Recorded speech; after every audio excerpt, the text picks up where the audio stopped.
Ẹ̀yin èèyàn ilé èwo lẹ ṣe ẹ káàbọ̀ sí Mashola Gist TV. Gist tèmi tá a gbọ́ wọ́n ní àǹtí wa ẹ̀ mọ̀ wọ́n níṣe ni wọ́n wá sí inú palace o ni wọ́n gba ibi restriction area tí wọ́n ní àwọn olórí ò gbọ́dọ̀ gbà. Wọ́n ní wọ́n ń try láti rí kábíyèsí páwọn fẹ́ rí kábíyèsí ṣẹ̀dẹ̀ mọ́ pé wọ́n ti sọ fún àwọn olórí pé ó níbi tí wọ́n lè wọ̀ nínú ààfin kò ń ṣe gbogbo ibi tí àwọn Queen Naomi bá ń lọ àti kábíyèsí ni àwọn olórí lè wọ̀. Wọ́n ní bí àǹtí wa ṣe bẹ̀rẹ̀ sí gba restriction area nìyẹn o. Wọ́n ní bí àwọn security bí wọ́n ṣe lé tí wọ́n try láti sọ fún yín pé kò lè gbàbẹ̀. Ṣé mọ̀ wọ́n fẹ́ fọwọ́ kan àti ìyàwó kábíyèsí ṣùgbọ́n wọ́n sọ fún yín pé no, pé ibi tó lè gbà ọ̀tọ̀ọ̀tọ̀ níbi tó lè gbà ọ̀tọ̀ọ̀tọ̀ níbi tó lè gbà. Wọ́n ṣà ń fi ọwọ́ wọ́n fi ń sùn kẹrẹu. Ṣé mọ̀ kó má dàbí ìgbà tó yẹ pé wọ́n rin ìyàwó ọba fí ẹ̀yin èèyàn lé nǹkan tá a gbọ́ nìyẹn allegedly. Ẹ mọ̀ pé àtìgbà tí àwọn olórí yìí tí wọ́n ti ń fi oríṣiríṣi nǹkan sí inú chamber kábíyèsí, there was a time tí wọ́n ní wọ́n rí ìjàpá nínú chamber kábíyèsí. There was a time gan tó ń tọ́ pé èèyàn kan wípé ó wá sí inú chamber kábíyèsí tí wọ́n ní ojú àǹtí wa ní kábíyèsí ń rí wípé tó bá yẹ ẹni á tún disappear tó bá yẹ ẹni yẹn á tún appear àti ṣe gist yẹn rí. So àtìgbà yẹn ni kábíyèsí ti restrict wọn pé ó ní ibi tí wọ́n lè wọ̀ nínú ààfin àwọn ẹ̀yin èèyàn lé nǹkan tá a gbọ́ nìyẹn allegedly. So wọ́n ní bí àǹtí wa ṣe dé àǹtí wa ní òun fẹ́ rí kábíyèsí wọ́n ní ṣé ẹ ní meeting pẹ̀lú kábíyèsí torí wọ́n ní Queen Naomi gan wọ́n ní wọ́n lè rí Queen Naomi until tẹ́niyẹn ò bá ní appointment ipe àfi tẹ́niyẹn bá ní appointment ló tó lè rí Queen Naomi nǹkan tá a gbọ́ nìyẹn. So wọ́n ní wọ́n béèrè lọ́wọ́ ẹ̀ wọ́n ló dẹ̀ ní ò ní appointment pẹ̀lú kábíyèsí ṣùgbọ́n ibi tó ní kán má gbà wọ́n ní ṣe ni àǹtí wa ń wọbẹ̀ lọ. Wọ́n ní wọ́n dẹ̀ sọ fún yín pé kò lè gbàbẹ̀. Wọ́n ní bí wọ́n ṣe sọ fún àǹtí wa nìyẹn pé kó stop. Wọ́n ní ìgbà tí ò stop wọ́n ní bí àwọn security yẹn ṣe ń fi ọwọ́ tó fi ń direct ẹ̀ wọ́n ní bí àǹtí wa ṣe gbé báàgì ẹ̀ nìyẹn ló bá fi ń gbá wọn security yẹn ló fi ń gbá wọn security yẹn. Wọ́n ní kì í ṣe ìjà kékeré ni àǹtí wa bá wọn jà o. Ẹ̀yin èèyàn lé ìgbà tí mo gbọ́ gist yẹn mo rẹ́rìn mo ní kí ló dé gan-an ọ̀rọ̀ àwọn olórí yìí honestly ó kàn máa ń yà mí lẹ́nu ni.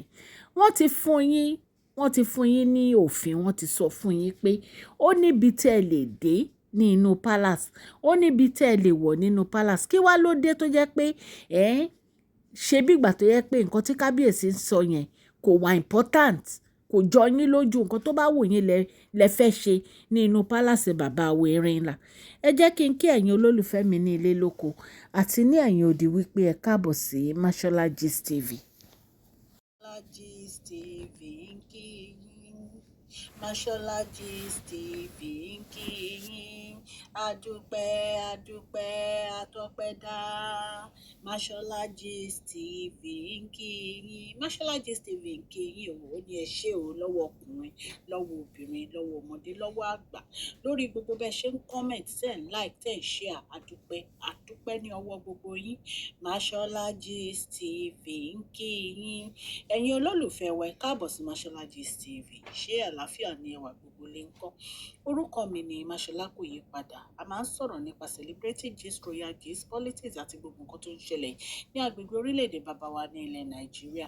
A ń sọ̀rọ̀ nípa celebrity gist, royal gist, politics àti gbogbo nǹkan tó ń ṣẹlẹ̀ ní orílẹ̀-èdè wa. Ẹ̀yin èèyàn lè tẹ́ bá ti subscribe ẹ tẹ notification bell kẹ́ ẹ subscribe so that a bá ti post any gist ẹ máa rí.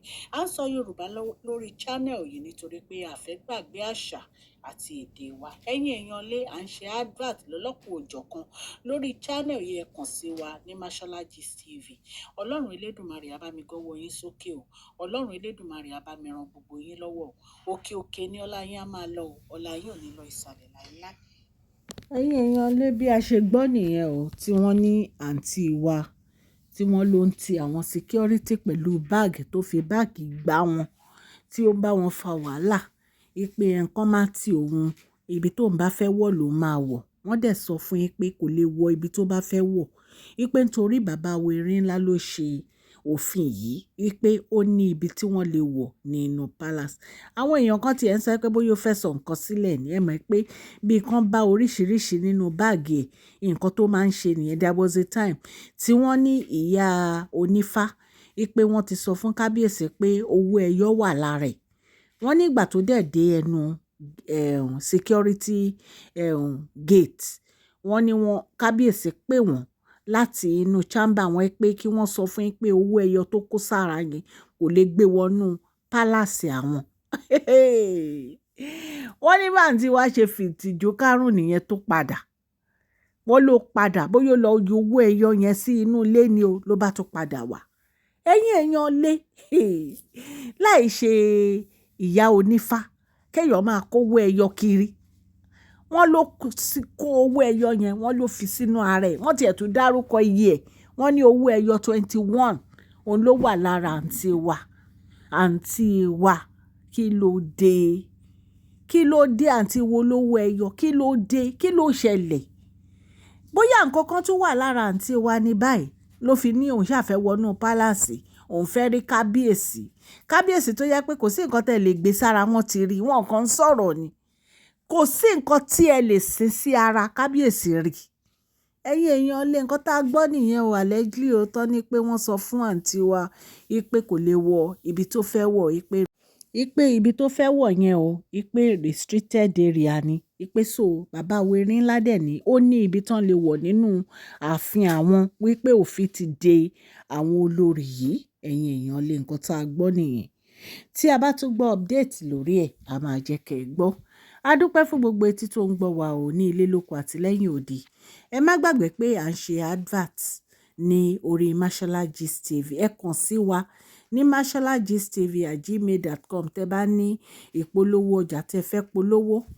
gbogbo ẹ̀yin ó subscribers a dúpẹ́ akíyín atú ọpẹ́ dá gbogbo ẹ̀yin tẹ́ ṣe darapọ̀ mọ́ wa ẹ ṣé a dúpẹ́ lọ́wọ́ yín gbogbo yín òkè òkè ní ọlá yín á máa lọ ọlá yín ò ní lọ ìsàlẹ̀ o gbogbo nǹkan tẹ́ ń fẹ́ ni Ọlọ́run máa ṣe fún yín o bẹ́ẹ̀ ṣe ń dúró ti Mashola Gist TV Ọlọ́run aláàánú á bá mi dúró ti gbogbo yín o ẹ má gbàgbé kẹ́ fún fídíò ní thumbs up o ó ṣe pàtàkì fún channel wa please share like subscribe and comment God Almighty will bless you all. Mashola Gist TV love you all.